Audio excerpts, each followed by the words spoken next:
for joining us.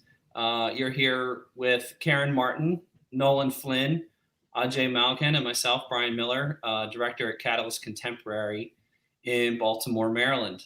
Um, we're really excited to kick off 2022 with a really interesting conversation with these three artists who are currently showing together in a show titled Dear Diary. The show runs until January 22nd this year, and we hope you can join us in person. I will let you know we are masking in accordance to local mandates. It's a big gallery, so there's never more people than you would want in the space. You can come in and contemplate the works at your leisure. We're open Wednesday through Saturdays from 12 to 5. So again, welcome to the artists. I also want to acknowledge Liz Faust, who's behind the scenes, not too far away from me right now, taking care of all the technical maneuvers on the sidelines.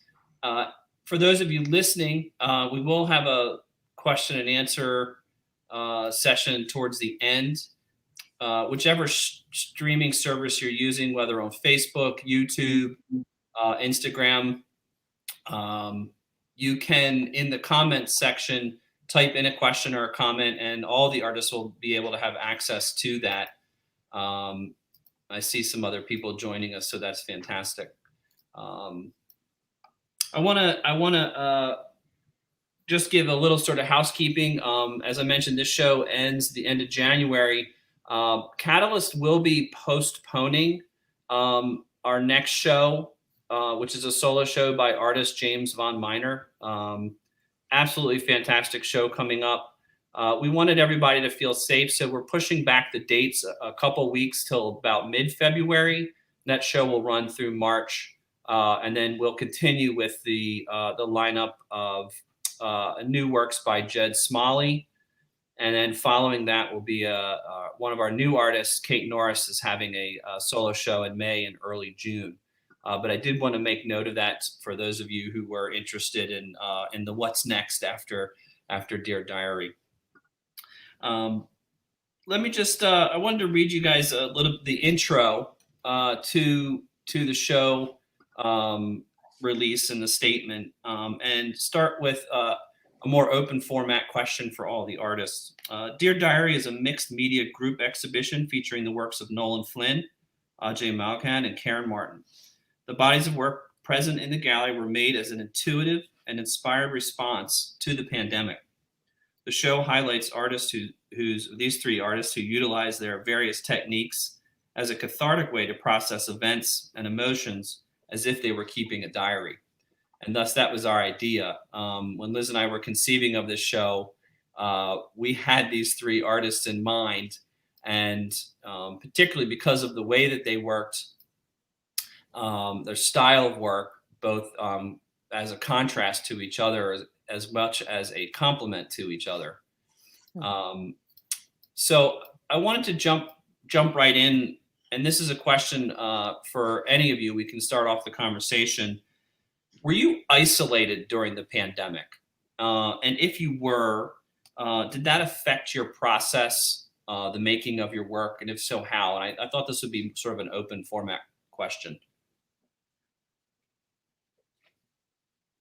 Yeah, Brian, I'll get us started. Thanks so much, Brian. And thank you, Liz, for working all that digital magic in the background.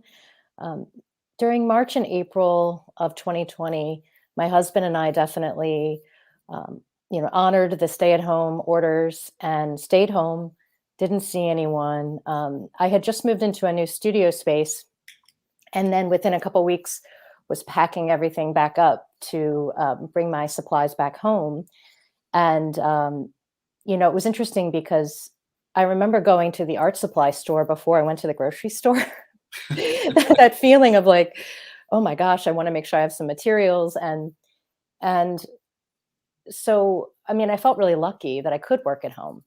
I felt lucky that both Mark and I could be home and be safe.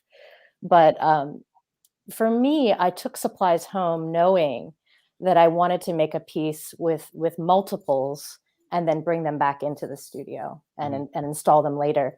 I think the biggest changes for me were kind of my response to the materials and my response to and I think my mark making really shifted.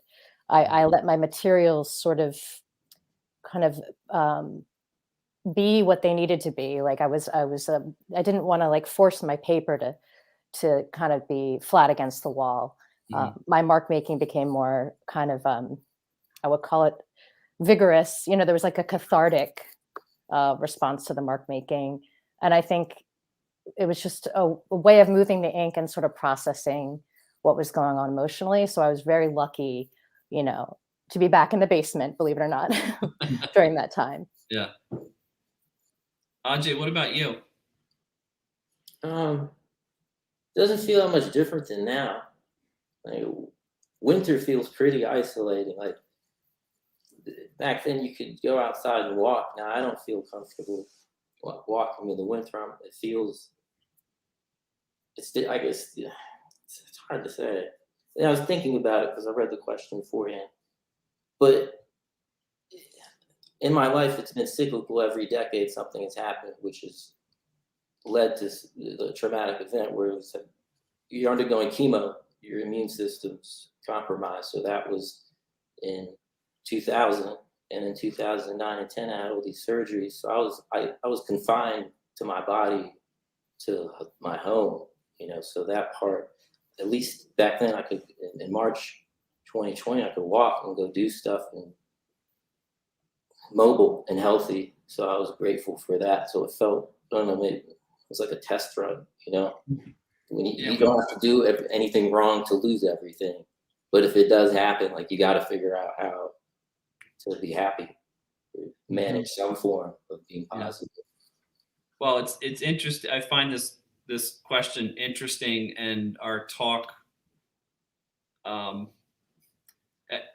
didn't really want to be having this talk now, right? Like I felt like, oh, we're going to be through some of this, and the conversation will be a little more like looking back over things, and we're really not. And what I hear you saying is like there is, you know, you feel even a little more because of the winter and because of everything else that's going on, not having really escaped the pandemic or aspects of it, that here we are sort of confined again in a lot of ways. Yeah. Eating. That's the Nolan, what about you? Create. Sorry. Oh yeah, of course. I mean, very similar to a lot of people. But just before I kind of answer that question, I just want to chime in, kind of referencing back on like Caryn's work. You know, seeing your pieces and not actually being there yet for the show. Stratus 3, for instance, or it seems so like laborious. And when I heard you, like you were allowed, you know, your materials to kind of speak for themselves, so to speak. It was really quite interesting to hear that, because I didn't see that through the work, but I could tell it was something, you know, very emotionally kind of like heightened, rather than maybe some of the other work that didn't seem as like critical in that particular, and the materiality of the work, which I thought was quite interesting. But to get to the question there, Brian, I was isolated. We locked up. I was teaching at the University of Utah, and yeah, very similar to Caryn and maybe Ajay as well. You know, I started hoarding supplies. You just threw everything inside, and didn't know what was going to happen, but knew I had enough supplies to last me a couple months. So I was very fortunate for that. Very fortunate, and I ended up teaching, finishing out the year all online. That must have been fairly an abrupt shift and a scramble. Yeah, especially when we were hit with some pretty heavy earthquakes out here for like a week straight, right after COVID hit. So, you know, we're talking serious kind of end of the world kind of feels for students, the community, and everyone. I mean, it was a very bizarre time. Places were crumbling, you know, there's fires. I mean, you talk about some pretty real sensations. Yeah. Well, in relation to that isolation that you guys experienced, did those experiences, or the shutdown, or COVID itself, like us experiencing that, did you see a realized change in your work? Like, did you feel like, wow, I am moving in something that is very much in response to the world around me?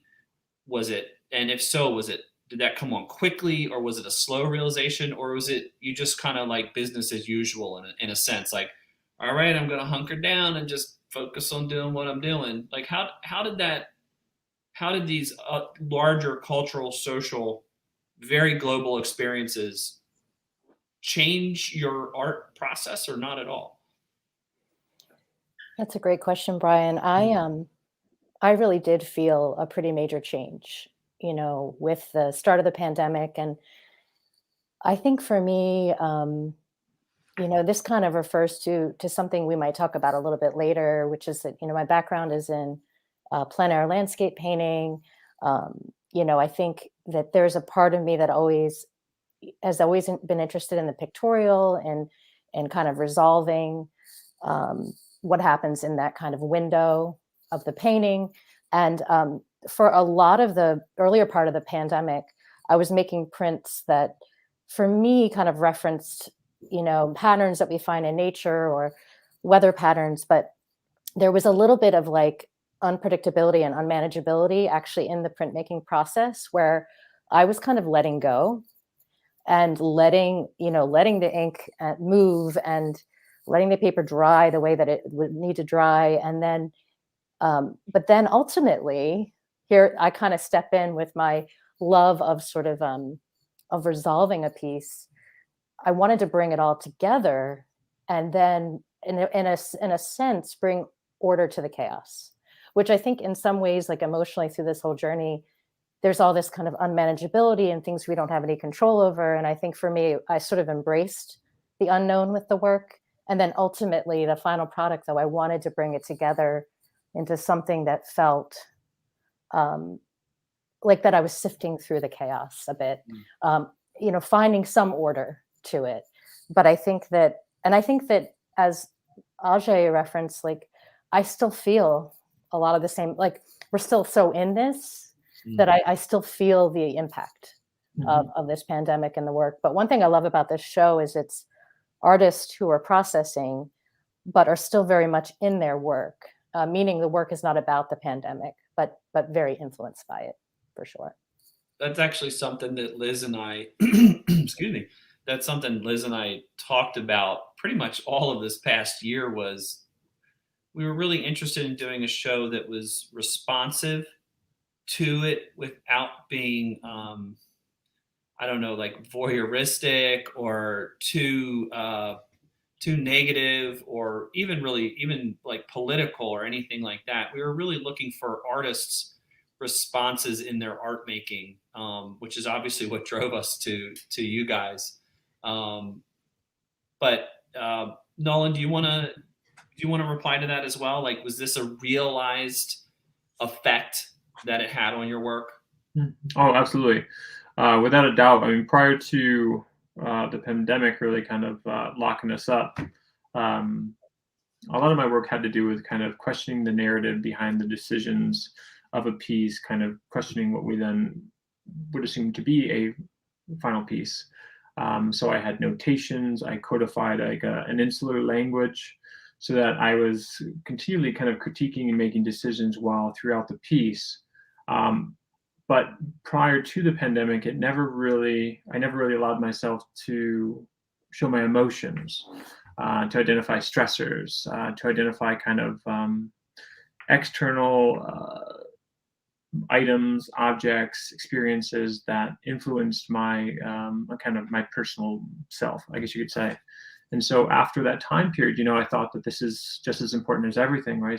Especially if your experiences, your mental health, and your capacity to deal with extreme forces brought on by social media, national events.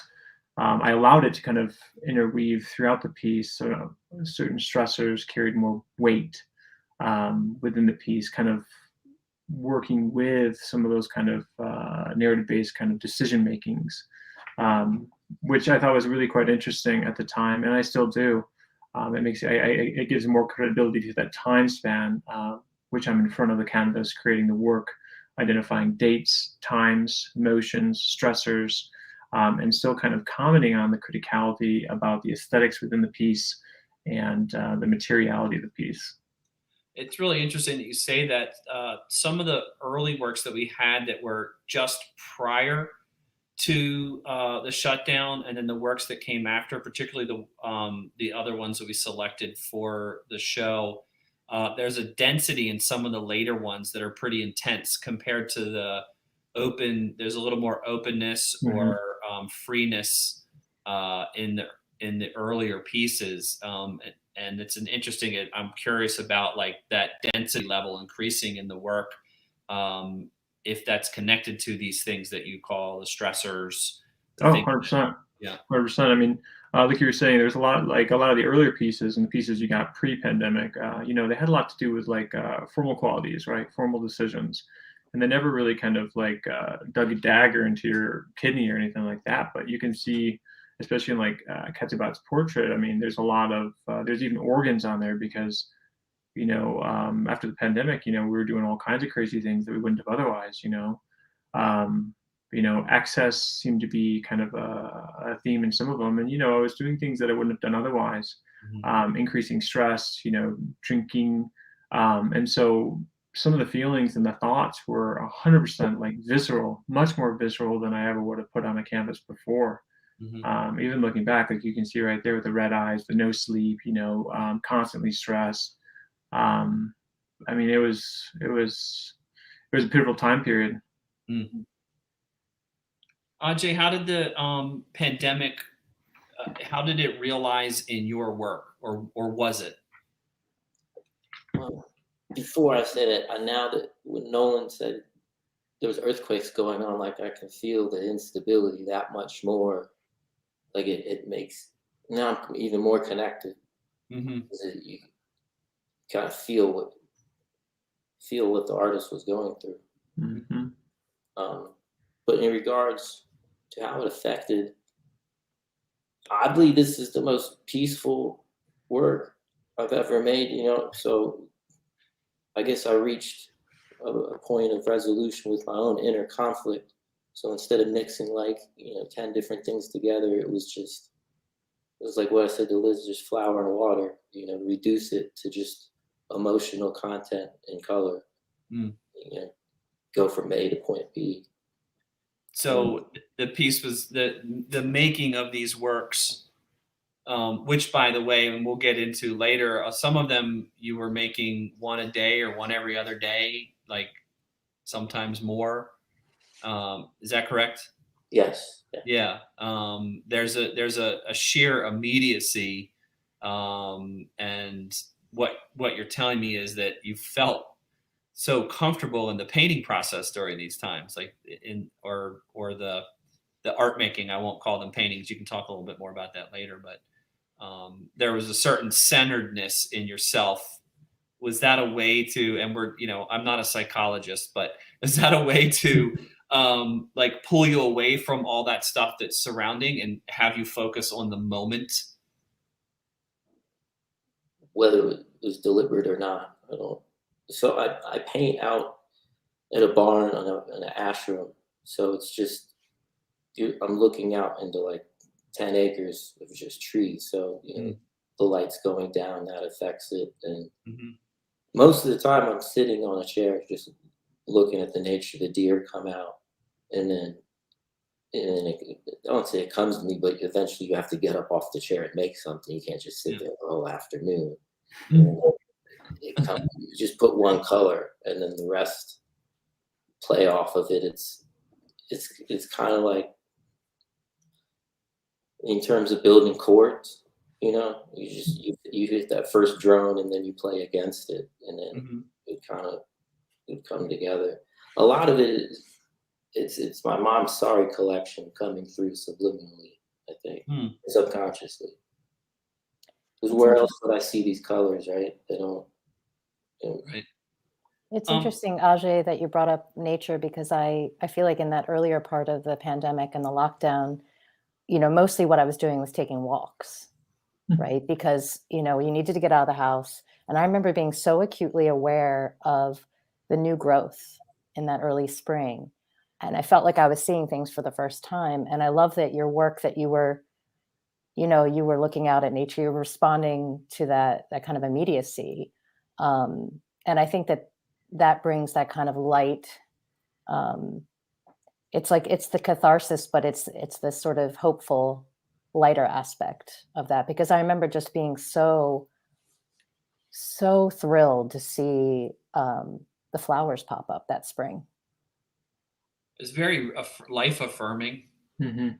and probably made. I mean, there was a lot of talk during those first 6 months, even just about the refocus of people's attention on things in their lives, nature being one of them. Mm-hmm. Not only because of the virus itself that was causing all these other responses from from a human population. That in itself is a biological natural thing, right? But people's awareness, Caryn, like you're saying, like rediscovering maybe, or re-noticing, or bringing about. And of course, your roles in our society as artists are also to make us aware of a lot of these things as well. And I think that's just as important. Ajay, I'd love to stay with you for a second, because you started to talk a little bit about the process of making the work for this show. And I'd love for all of us to talk a little bit about that as well. But could you take us through the process of making these works? I had stumbled over the saying that these were paintings. They're not exactly paintings. So can you take us a little bit through the technical part of it? I mean, if they're not paintings, then paint is pigment, right? Because And often in liquid form, right? I mean, it has to start with pigment one way or another. So I'm just cutting out the carrier. Mm-hmm. So how are you doing that? So you're working with powders? Square one. Yeah. So you take the linen, stretch it on the stretcher bars, and then spray it with water. So it's saturated, but it's not like soaking wet. It just has enough to be a little supple. Mm-hmm. Let it dry for like 10 minutes so it takes everything in, and then I have the different pigment powders laid out in Tupperware containers, and I go through the hues. So I have them, there's one tray of gold, there's one of blue, Mm-hmm. that kind of thing. And I will just sprinkle it on the canvas, as you see. And it goes, some of it is dye packets as well. So some of it goes into it. Some of it becomes one immediately. Other times you got to let it kind of sit there for a couple hours or an evening. Mm-hmm. A lot of pieces were ruined because the thing about painting in a barn is there's a lot of holes in the ceiling, and you find out where they all are the hard way.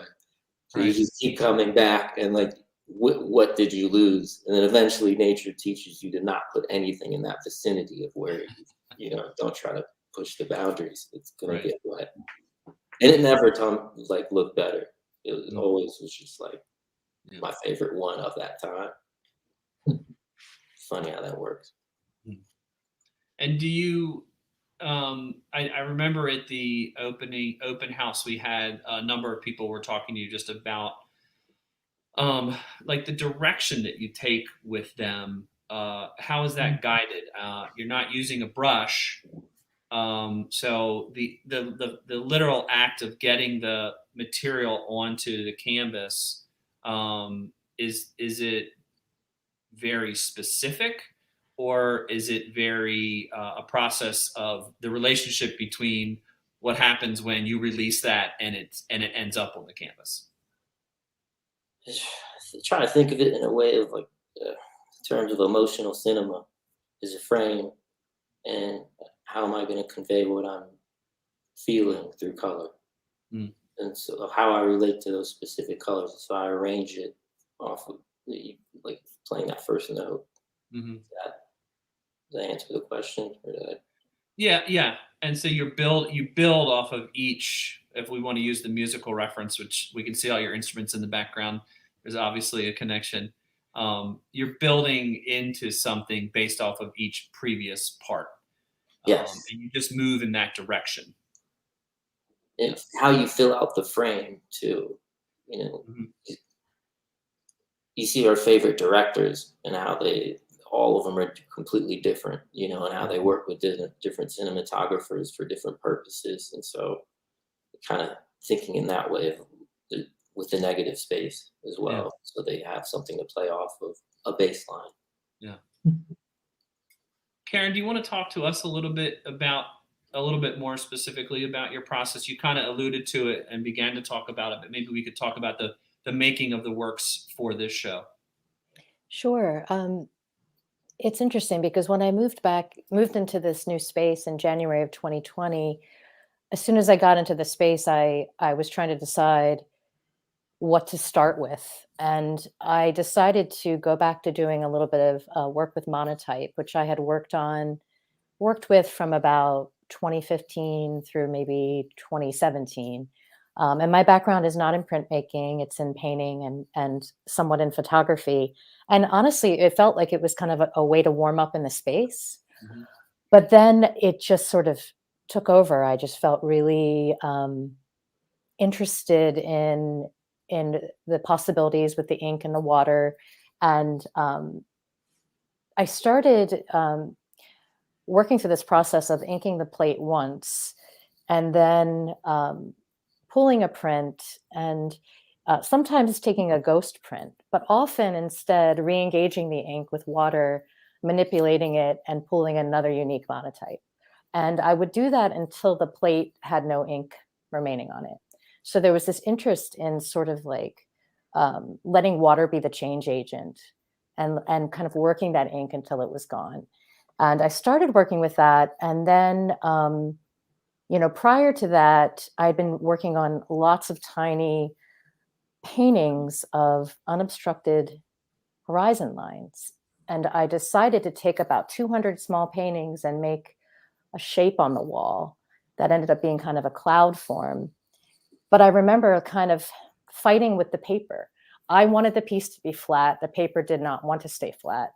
And so I was like, I did this piece. I felt pretty good about it, but it was a temporary piece. It was tacked to the wall. And then when the pandemic hit, I just decided again to just let paper be paper. But I really got fascinated by this idea of taking the ink to the point where it was totally removed. So what Liz is showing here is more recently I've been working with translucent paper, and I have a large piece of plexi. And it's kind of wild to think about all the work that I've made on one piece of plexi. It's kind of interesting, but I think that there's something really interesting for me about these prints because I mentioned that they have an atmospheric feel to them. They tend to sometimes reference weather patterns, forms in nature. But then early on, I decided I really wanted to try to work with the prints in two different ways. One is I wanted to work with installation in a way that felt very like temporary, ephemeral. And then I wanted to try to use the materials to create works that were more permanent. So what we see in the gallery right now are works on panel, and we see these kind of composites of multiples, and they were all done at the same time, all with the same materials. And I think that the process on the panels was a lot of adding, removing, sanding, adding, removing, and sanding. They're very physical. Until I got to the point where I just felt, at times they start to reference land masses. The one that Liz is showing right now is cirrus. So cirrus and cumulus and stratus, of course, are cloud formations. And I also love this idea of kind of being very aware of the fragments, but at the same time, working towards a cohesiveness. So all of this work is with the same materials, but really it comes from this long-standing interest I have in the emotive power of landscape, even if the landscape is really pushed all the way to abstraction. But my work has never really felt that grounded. It's always been more about kind of the shifting atmosphere. And I think that's something really interesting about the show. When I think about Nolan's work and Ajay's work, is this kind of like, I don't want to say that everything is floating, but there's this like spatial ambiguity where everything feels like they're all like in these in-between places, these kind of spaces between. And I feel like Nolan's, I kind of feel the screen, and I feel the journal, and I feel his writing. And Ajay's, I kind of feel the wind. And I like that about the three artists together in this show. I love the work together. Nolan, do you want to respond to that as well in terms of like walking us through a little bit more, particularly the technical process of coming to these, paintings? Yeah, certainly. But before we do, I just wanted to just a quick question for Caryn. It was interesting when you had mentioned that you were working through the paper and you were upset at the paper, and then when you go back and adjust with the water and the ink. I guess what type of emotions were you aware of when you were doing those kind of reductive processes versus like the additive processes? Were there more trends when you were removing versus adding? Just artists is curious.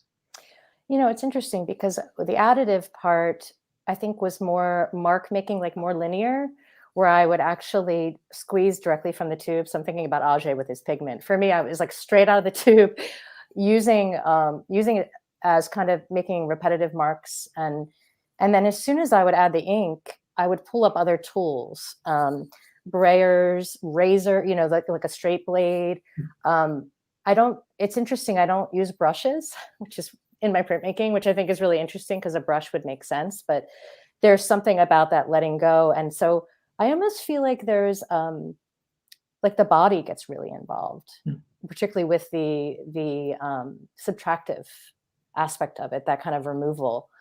So a lot of adding and taking away. And I think it's not that I'm processing a particular emotion, but I think I do feel this sort of release as the ink starts to dissipate.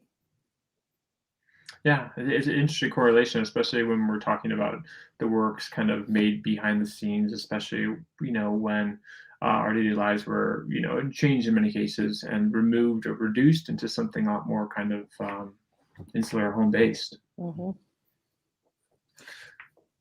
But to answer your question, Brian, I guess I could walk through the process. At the time when I started kind of working inside, I kind of set up the studio where it was almost like a work hovel.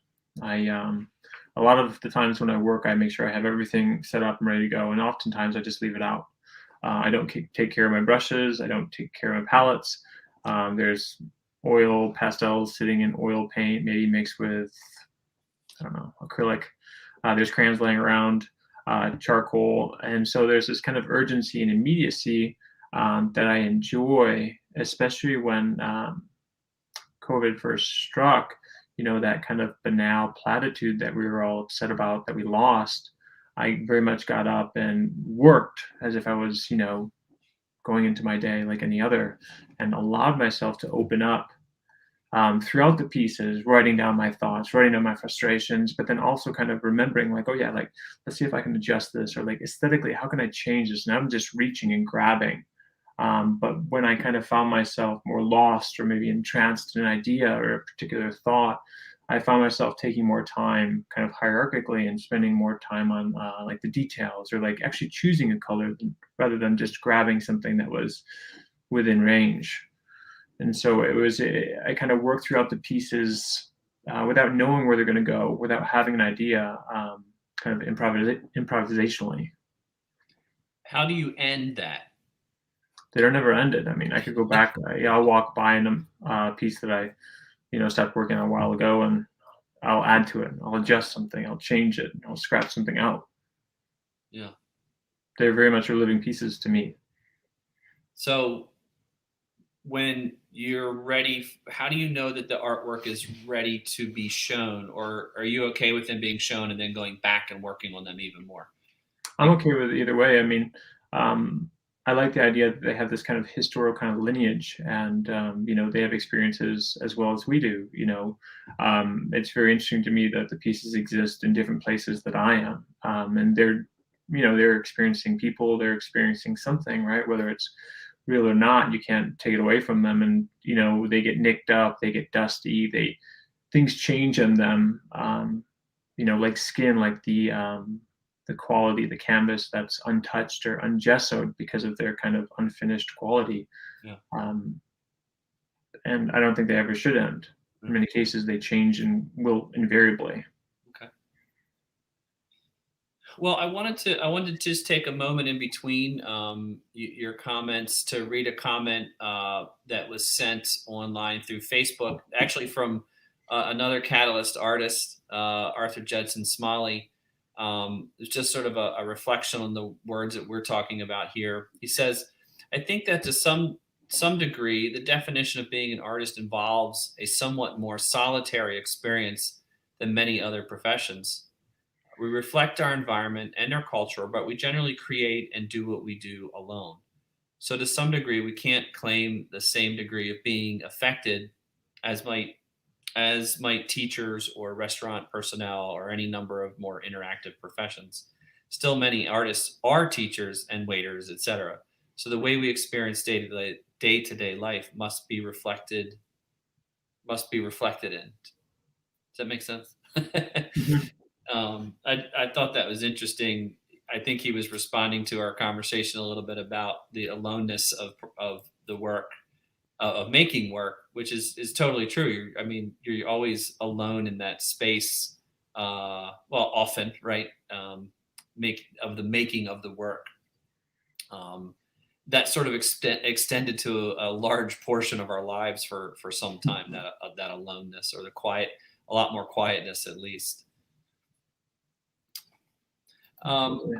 Yeah. I thought we'd talk with the individuals a little bit more. Caryn, I wanted to ask you, and it's interesting because earlier you did touch on this as well, and it was one of my specific questions for you. And I thought maybe you could just explore it a little more. The work seems really measured and carefully thought through. Is that true? Yes or no? And is that important? Because you talked a lot about the process being long and it's laborious. Is something that Nolan said. He noticed that it seems laborious, but of course in the end it seems effortless, right? It seems effortless in a way. You're like, because the experience of it is so ethereal, right? But that measuredness in your work, is that real? Yeah, I think it's always been there too. And I think when I think about the measuredness, I think a lot about working with space and working with landscape, or really any kind of anything that has these kind of deep relationships with space. And because of my background in plein air landscape painting, I think for me, there's always this interest in using pictorial language and using what I know and understand about space. So in building, I would say, all of this work, ultimately, when it came back together, I wanted it to feel like it referenced space, in particular, what we understand and kind of know about landscape. So like for this piece in particular, the individual monotypes, there was a lot of that improvisational process I mentioned. But then it was time to make some decisions. And I actually took remnants of larger monotypes. And the criteria for myself was that I wanted each remnant to have some kind of quality that I found really interesting, that if I were to extract it from the piece, that if I were to hang it, that it would hold its own in some way. So each individual component had to have a visual interest to me. But in the constructing of this piece in particular, I was thinking about what we understand about atmospheric perspective, playing off of this idea of higher contrast and more detail in what I guess considered the foreground. Things shift in value, things become less defined, and that value shift was very important to me. I wanted it to have this kind of feeling of a shift and a change. So I think always when it comes to finishing a piece, there's this interest in pulling from that knowledge of the pictorial. Although more recently, I think um, some of the work is starting to have kind of a feeling of a kind of a film where the work and the space feels a little bit more compressed. I would say the newest piece, which is a Weeping Willow, is a collage of many translucent prints. And I've been thinking a lot about the texture we find in nature, but I think in some cases the space does collapse a bit. But so I would say there's always, even with the works on panel, I start off with some ideas of how I want them, how I want to form it. And then things get kind of out of hand in the sense of like, I'm removing, I'm adding, I'm really unsure of it. I'm scraping, maybe half of the piece gets removed and then I'm adding more. And so there's always this, there's almost always a, a, um, a process with making work where it starts off interesting and then I go through these struggles and then there's sort of a little resolution and then, and there's a lot of removing and then I land on something. This is like every painting I ever made, right? Then I kind of land on something that I find really interesting. So they look, I guess in the end, maybe they look unified, maybe they look like there was this intention, but there is a lot of kind of the revising and the letting go. I always feel like with work, I have to let go of pieces that feel interesting, but aren't really exciting me. There's like this letting go of like that stage right before where you think you're there, and then you've always got to get rid of something. So I think that there is quite a bit of thought behind the organization and all of that.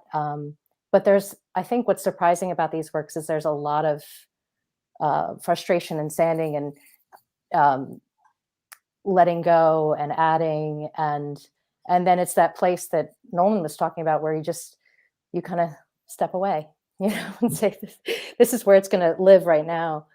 It's interesting to hear that there is quite a bit, or at least a process for you of uncertainty through this, because they seem, to work towards something that even is atmospheric as these, they do feel complete. The experience of them is complete, and to know that there's this uncertainty process that you go through, you're like, I don't know, nope, that's it, and then you keep going. Yeah. It's an interesting tidbit. I wonder if Ajay and Nolan, I mean, so many pieces you wonder, am I going to have to scrap this? And Cirrus and Cumulus, we're looking at Cirrus right now, actually started off as nocturne landscape paintings with no collage, and they've had a whole different life now.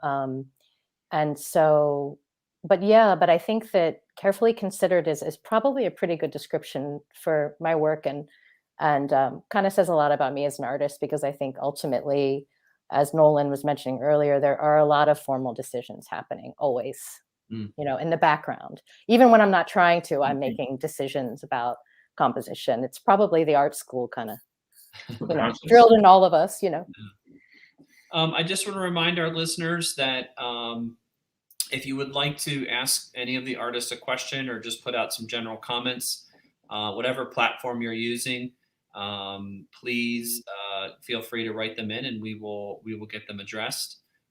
Just remind you that you're here talking with Caryn Martin and Nolan Flynn and Ajay Malghan with the current show Dear Diary at Catalyst Contemporary in Baltimore. Ajay, I was wondering if I could ask you a specific question about your work. Again, it's something we started to allude to that I was totally of interest to me. Can you talk about the importance of bodily movement? And I'm talking about your arms and your physical, thing in the making of this work. As we talked about earlier, like you're putting these things on there. Your hands are the brush or a bag that you may squirt out pigment onto. Like all these things are as important as somebody who's doing this, or Caryn using her arm as well. So I'm really curious about the body, and part of that relates to background knowledge, knowing your own relationship to your body, and you mentioned the cancer that you went through and survived, and all these other physical things that you've had to withstand. So it's interesting that you focus on your body as an instrument as the making very directly, with nothing in between. Can you talk a little bit more about that? I feel like you did it for me. I want to top that. Well, I'm doing it secondhand. Um, I can't say it's intentionally though. Like, I don't. When you make them, you don't know any other way how to make them, right? Like I make them how I make them, so I can't see it. Usually, I can see things from a different angle. Being multicultural, it's always been through two prisms. So, I don't know. I mean, tell us, is the work on the floor and you're doing it? Is it hung? No, it's on the table. Yeah. Like how? I used to have them on the ground, but then it kills your back. So then I put them on tables and then about waist level. And so that's where I've kind of run into the issue, my C3 and my C4 fusing together. So I can't really lean over these things anymore. So now I have to put them like up to here and maybe even put a camera right there. So I'm looking at a screen so I can look straight ahead, because it's not a sustainable thing to be going for hours. It's the most enjoyable thing I can possibly do. But I'm going to end up like curled up in a ball in like 10 years if I continue it. So it's, with an artist, like you're putting your body out there. It's part of it, moving these big canvases and, stapling your finger and whatnot, all that fun stuff. Yeah. I mean, I think, artists in general are it's, this stuff wells up and we use our bodies to project things onto our artworks, ourselves onto our artworks. I just find it very interesting that you do use your body a lot, as the instrument, as the tool, to get the pigment or to get the inks or whatever material you're using onto the canvases. We're just carriers for these things, right? It's kind of like when people write songs, like you just got to pull it out of the air in a way, like I didn't invent these color combinations. It's just memories through travels or cultural experiences, or a lot of it feels watching China go by on the bullet train. So all these different colors, different times of day, and you're never going to see that again. So it's magical when you're going like what is it, like 200 kilometers per hour, some crazy speed, and it's perfectly smooth. So psychedelic experience. Despite this, go ahead, Ajay. I'm sorry. It was just you can be sober and have like the most psychedelic experience. It's quite magical. So it's still in train rides in India as well. You're just watching these entire villages go by, and they're never going to look like that again. You come back in 3-4 years, it's completely different. Another layers on it. So the atmospheric qualities and the ephemerality are actually grounded in memories of yours. Is that what you're saying? Yeah. Or impressions of something? Like there's one that's not in the show, and I was hanging out in my brother's basement, and he has on my parents' couch, the one that like we weren't allowed to sit on and always was covered. And kids get to like jump up and down on it. We weren't even allowed to touch the thing, but its color pattern came out. Like the next day when I went to paint, it was just verbatim, and I never used like the gold, the beige, the maroon, and it was like nostalgia coming out. It's interesting. I didn't intentionally like, I'm going to make this painting about my parents' couch that we weren't allowed to sit on. It just came out. Brian, it's interesting that earlier you were asking about, are these paintings? And I was thinking about, Ajay mentioned about the wind when I saw him at the open reception, and I was thinking, are these wind drawings? Because to a certain degree, there's his body, but you can see the trail of when the wind would pick up the pigment.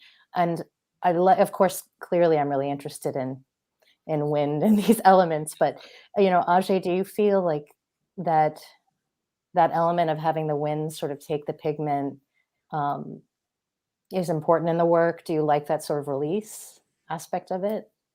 It's like with Bruce Lee in the water. You just let it flow. And like I'm a pretty angry person. Like I have anger issues that have kind of hopefully dissipated over time. But like these pieces kind of make me think I've made some progress. Because a friend texted me, he's like, are you pregnant or something? Like you sound really happy. Like it was so abnormal for me to make something that pleasant. So that working that stuff out, just letting, and as you said with your work, like you just have to let go because we're completely out of control. The situation was out of control, and you kind of Nolan is a conduit in a way, right? Like that's of all of those things happening, you imprinted it on the canvas in that way. It's just a fascinating way to see how we all interpret these different emotions. It's like a tsunami of emotions every day. You know, I remember when I was completely neurotic about looking at the counts every morning and looking at where the numbers were going. You know, like that's super neurotic. Yeah. The first thing you look at is how many people died yesterday. Like that's not. Right. Well, day's not going to be great after that. Yeah. Well, we get fixated on certain things throughout the experience. Nolan, could we shift over to you? Thank you, Ajay. One of the questions I really had for you was the method of mark making, painting, drawing, even writing on the work. In the end, there's a cohesiveness to the work and also a growth of the pieces. If you look at some of the works in the show or the earlier works and the way they trend, do you feel like that process stays cohesive in some way, or did throughout the last almost 2 years? Is that important to you? Or is that a cohesive process for you? The way that you're working. Well, that's a great question, Brian. Cohesivity has never been something I've tried to accomplish. In many cases, I start that engine up the same day, every day, just like I did the day before. The paintings are stretched. I have everything prepped. I show up, there's a bunch of gesso gallons on the floor. Everything's ready to go. And I start, and I always try to make sure that I'm willing and able to continue to write, to be open, to be honest, and especially in front of the canvas, because it's that one very much freeing kind of surface we all experience. And even though some of my notes aren't legible in many cases, I have to go back and kind of relive and even decode some of those scribed like letters, because they're written so fast because it's so urgent, or it's like a fleeting moment. And so I don't try to set out to accomplish like, oh, I need to put on X amount of notes here, or I want to make sure that I make this larger. It ends up just happening. It's in some cases, it's an arm stroke, right? Or it's a quick mark, and quick marks are a lot easier to do and larger in many cases than say something a little bit more kind of tedious. And in many cases, I don't really try to control the evolution of the piece. I kind of allow myself to work kind of call and response, and respond to certain areas, and look at the piece kind of like real estate, in terms of like open space, or this needs to be added, or I want to make sure that this I can read later. In some cases, I cover it because it's not as important, or it's changed. Maybe that particular experience changed, where my emotions towards that object had, so then it will be edited and changed because of that reason. And so I'll have to go back and edit that particular, input area. So I guess you could say cohesivity wise, they all feel very much the same to me. I have call and response. I have that kind of self-critical dialogue. I have that openness, both documenting times, dates, stressors, objects, and even in many cases that kind of formal quality or aesthetic kind of critique in the actions. Yeah. It's interesting. I'm not a painter, and even the printmaking process that you're involved in, Caryn. I mean, I feel like the process of art, and Jed Smalley's comment kind of alluded to this. There's a vulnerability of the artist in front of the canvas or in front of their media that they're about to make. It's like, I can either be totally authentic here, or I can go in this other direction, and that's a really interesting place to be. You just sort of alluded to something that triggered that in my mind when you were first starting off, about like, when you come in front of the canvas, it's like, well, who am I going to be in front of this? How am I going to put my emotions out? How am I going to put my thoughts and my visions out on here? And you have that choice to make. You can open yourself up, which you found yourself doing even more and more, you said, during that time. I found that fascinating. I wanted to. We only have a couple minutes left, and there was an interesting comment that came through. I'm gonna read it, and you guys can respond to it. I kind of wanted, when I read it, I kind of wanted to have you think about the title of the show, Dear Diary, and how your work fit into this, and whether you related to the idea, whether your process was related to it, whether it was literally a diary for you to get out your innermost secrets onto the canvas, onto the paper. Peter Schmader says, now that you have some distance from the work, some perspective, perhaps a sense of proportion, what have you noticed that you had not as you produced the work? As in, what might have been unconscious that became conscious as you see it now? Really, what surprises you now, the unexpected, as if it emerged when you weren't looking? It's an interesting question to kind of maybe wrap up on, is like the perspective now. We started off saying, Ajay's like, well, we're not too far out from where maybe we were. But looking back on the work, the art making part, the pieces that you've created, where are you? I think in terms of, I'm getting a little kickback there. In terms of surprises, I didn't set out to do work that was in grayscale. I think it's interesting that I, like looking at the work, I've been thinking, where's the hue in this work? And then looking, like having a little distance from it, I think that, and a lot of people said to me, this work is in black and white, and the extraction of hue was, I guess, at the time, not intentional, but I think that I think in a lot of ways this work really, and a lot of my work really relates to drawing. And I think there was something about value that I found really interesting, that shift in light to dark. And so I think that I'm just asking myself some questions now about color, looking at Ajay's work, looking at Nolan's work. Do I want to think about hue and the emotive capabilities of hue, and where am I with that in relation to the work? And I think when you walk into the space, you see that sort of extraction of hue from there. There's a little touch of it here and there, but I think that is something, that some perspective that I've gained from stepping back from it. Oh, and I think, Brian, you're muted as well.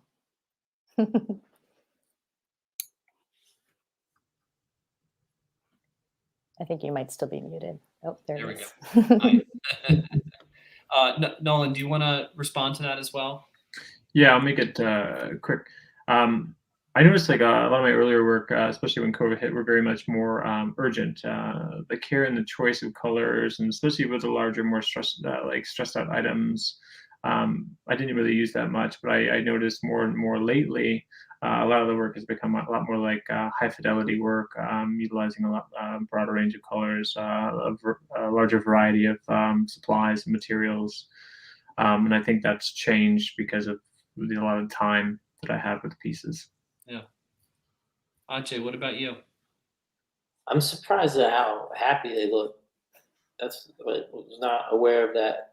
Felt like someone broke into my studio, but then I realized that I've done some good internal work in the last couple of years that I've released, shrunk my ego. Yeah. Not be run by it so much. That's fantastic. Well, we're just wrapping up, and I wanted to thank the three of you for being a part of the show and also joining us tonight to give us a little more insight into your work. Caryn, thank you so much. Nolan, Ajay. Our show, Dear Diary, is up until January 22nd. We hope you'll come in and join us. Thank you so much, and have a great evening, folks. Thank you. Thank you, Brian. Thanks, You Liz. guys. Thanks, everyone. Bye, Nolan. Bye, Ajay. Bye, Ajay. Bye, Caryn. Bye, Brian.